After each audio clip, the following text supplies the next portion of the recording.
isip natin maganda minsan. Saan galing pala siya sa sakit? Sa gitna ng sakit, doon lumalabas yung lakas. Doon nagiging totoo. At doon lumalabas ang tunay na ganda. Dad? Eh, lumilipad na naman po yung isip niyo. Sorry. I was just thinking. Yung totoo.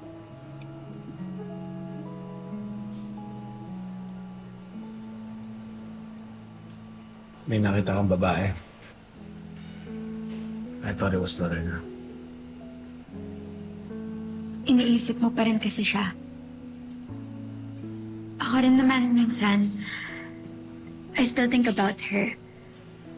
Pinapakalma niya ako noon whenever I had panic attack. Siya lang yung nakakagawa nun. But after what she did to you, hindi ko na alam kung anong gagawin ko pag nakita ko siya ulit. Baka hindi na gaya ng dati. Baka di niya na ako kayang pakalmahin. Baka mas lalo lang ako mag-panic attack.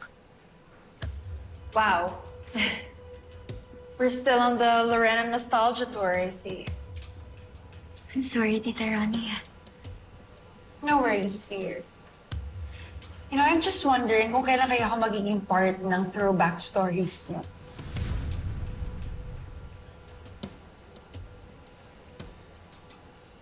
I'm here. Present tense. Baka nakakalimutan niyo.